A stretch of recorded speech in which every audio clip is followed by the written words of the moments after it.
Hello అండి. Welcome to my channel. ఈరోజు వీడియోలో అందరికీ ఫేవరెట్ అయిన పానీపూరి రెసిపీని ఇంట్లో ఎలా ఈజీగా ప్రిపేర్ చేసుకోవాలో చూపించబోతున్నానండి.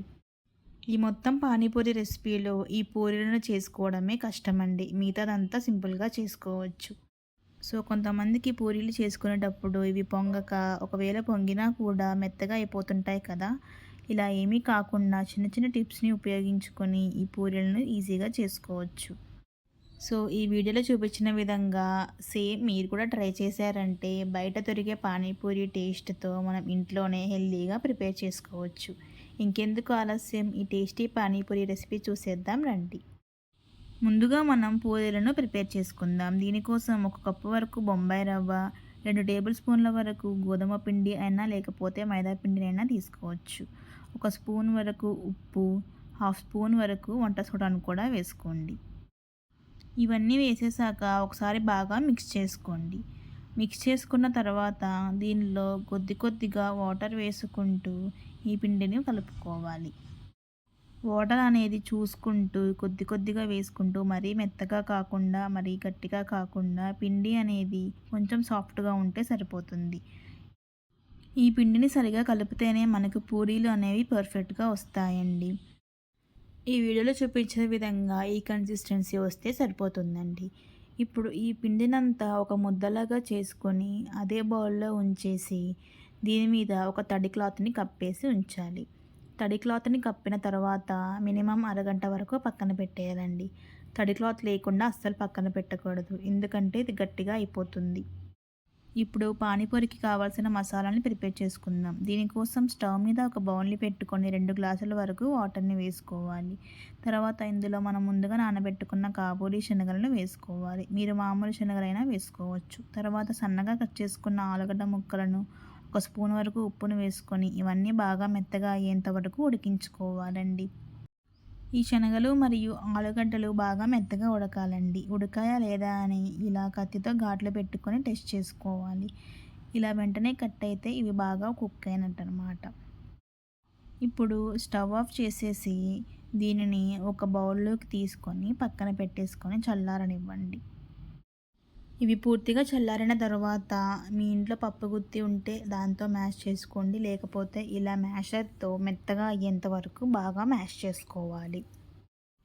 సో వీటన్నిటిని వీడియోలో చూపించిన విధంగా మెత్తగా మ్యాష్ చేసుకున్న తర్వాత ఇందులో 1/2 టీ స్పూన్ వరకు ఉప్పు, 1/2 టీ స్పూన్ వరకు పసుపు, 1/2 టీ స్పూన్ వరకు జీరా పౌడర్, 1/2 టీ స్పూన్ వరకు ధనియా పౌడర్, అలాగే చాట్ మసాలా కూడా వేసుకోండి. ఆ తర్వాత అర గ్లాస్ వరకు చింతపండు రసాన్ని వేసుకోండి. కొద్దిగా ఉల్లిపాయ ముక్కలు, అలాగే సన్నగా కట్ చేసుకున్న కొత్తిమీర, అదేవిధంగా 1/2 టీ స్పూన్ వరకు కారం, అలాగే అరచెక్క నిమ్మరసం వేసుకొని ఇవన్నీ బాగా మిక్స్ అయ్యే విధంగా కలుపుకోవాలి. సో ఈ స్పైసెస్ అన్నీ మిక్స్ చేసుకున్న తర్వాత దీనిని ఒక బౌల్లోకి తీసుకొని పక్కన పెట్టేసుకోండి. ఇప్పుడు ఈ పానీపూరికి కావాల్సిన పానీని ప్రిపేర్ చేసుకుందాం. దీనికోసం ఒక మిక్సీ జార్ని తీసుకొని అందులో 3 వరకు పచ్చిమిర్చి, సన్నగా కట్ చేసుకున్న అల్లం వెల్లుల్లి ముక్కలు, అలాగే సన్నగా కట్ చేసుకున్న పుదీనా, కొత్తిమీరను కూడా వేసుకున్న తర్వాత కొద్దిగా చింతపండును వేసుకొని దీనిని మెత్తగా గ్రైండ్ చేసుకోవాలి. గ్రైండ్ చేసుకునేటప్పుడు కొద్ది కొద్దిగా వాటర్ వేస్తూ ఇలా మెత్తగా పేస్ట్ లాగా చేసుకోవాలి. ఇప్పుడు దీన్ని ఒక బౌల్లోకి వేసేసి ఇందులో మనం ముందుగా నానబెట్టి రసం తీసుకున్న చింతపండు రసం కూడా వేసుకోవాలి. ఇప్పుడు ఆ మిక్సీ జార్లో కొద్దిగా వాటర్ వేసుకొని అది కూడా దీంట్లో వేసేసుకోండి. తర్వాత ఇందులో 1/2 టీ స్పూన్ వరకు ఉప్పు, 1/2 టీ స్పూన్ వరకు కారం, 1/2 టీ స్పూన్ వరకు జీరా పౌడర్, అదేవిధంగా ధనియా పౌడర్ కూడా వేసుకున్న తర్వాత ఇందులో చాట్ మసాలా వేసుకోండి. చాట్ మసాలా వేసిన తర్వాత సన్నగా కట్ చేసుకున్న ఉల్లిపాయ ముక్కలు, కొద్దిగా నిమ్మరసం వేసుకున్న తర్వాత దాంట్లో 2 నిమ్మకాయ చెక్కలను కూడా వేసుకోండి. అలాగే ఐస్ ముక్కలను వేసుకొని దీన్ని ఒకసారి మిక్స్ చేసుకోండి. ఇవన్నీ మిక్స్ చేసుకున్న తర్వాత ఇందులో 1/2 గ్లాస్ వరకు వాటర్ని వేసుకొని ఒకసారి మిక్స్ చేసుకుంటే ఈ పానీ అనేది రెడీ అయిపోయినట్టే అండి. ఇవన్నీ ప్రిపేర్ చేసుకున్న తర్వాత ఇప్పుడు మనం పూరీలను ప్రిపేర్ చేసుకుందాం. అరగంట తర్వాత పిండిని చూస్తే ఇలా సాఫ్ట్గా అయిపోయి ఉంటుందండి. దీనిని ఒకసారి బాగా బీట్ చేసుకుంటూ కలుపుకుందాం.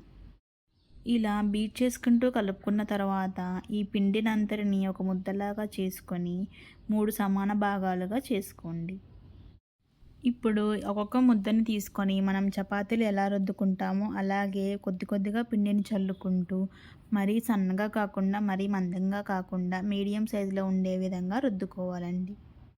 ఎందుకంటే కొద్దిగా మందంగా ఉన్నా మరీ పలచగా ఉన్నా ఈ పూరీలు అనేవి సరిగా పొంగవు. సో చూసుకొని ఇలా వీడియోలో చూపించిన విధంగా ఈ కన్సిస్టెన్సీలో వస్తే సరిపోతుంది. సో ఇలా పిండి అంతా రుద్దిన తర్వాత మనకి ఇంట్లో క్యాప్స్ ఉంటాయి కదండీ! మరీ ఇంత పెద్దది కాకుండా కొంచెం చిన్నగా ఉండే వాటిని తీసుకోండి. నాకు ఇదే అందుబాటులో ఉంది కాబట్టి తీసుకున్నాను. ఇలా అయినా కూడా పర్లేదు, బానే వచ్చాయి. సో మీరు చిన్నగా ఉండే క్యాప్‌ని తీసుకొని ఇలా రౌండ్‌గా చేసుకుంటూ మనం పూరీలను ప్రిపేర్ చేసుకోవాలి. సో ఇలా కట్ చేసుకున్న తర్వాత మిగిలిన పిండితో కూడా ఒక ముద్ద చేసుకొని దాంతో కూడా పూరీలు ఇలాగే ప్రిపేర్ చేసుకోవాలి. దీన్ని ప్రిపేర్ చేసుకున్న తర్వాత ఇలా ప్లేట్‌లోకి తీసుకొని తడిగుడ్డ కప్పి ఒక 10 నిమిషాలు పక్కన పెట్టేయండి. తర్వాత ఈ పూరీలు వేయించుకోవడానికి స్టవ్ మీద పూరీలు మునిగేంత వరకు ఆయిల్‌ని వేసుకొని అది బాగా హీట్ అయిన తర్వాత పూరీలను ఒక్కొక్కటిగా వేసుకుంటూ దాని మీద ఆయిల్ వేసుకుంటూ వేయించుకోవాలండి. అప్పుడే అవి పొంగుతాయన్నమాట. పూరీలు వేసిన వెంటనే మనం ఆయిల్‌ని పైన వేస్తూ ఉండాలండి. అప్పుడే మనకి పూరీలు అనేవి పొంగుతాయి. లేకపోతే మనకి ఫ్లాట్‌గా వచ్చేస్తాయి. సో ఇలా అన్ని పానీపూరీలను ఇలా వేయించుకున్న తర్వాత ఒక బౌల్‌లోకి తీసుకొని పక్కన పెట్టేసుకోవాలండి. చూసారుగా, ఈ పూరీలను ప్రిపేర్ చేసుకోవడం చాలా ఈజీ అండి. సో మీరు కూడా ఇంట్లోనే హెల్తీగా ఈ పూరీలను ప్రిపేర్ చేసుకొని మీ పిల్లలకు పెట్టండి. చాలా ఇష్టంగా తింటారు. సో ఈ వీడియో మీకు నచ్చినట్లయితే please like and subscribe to my channel. Thank you for watching.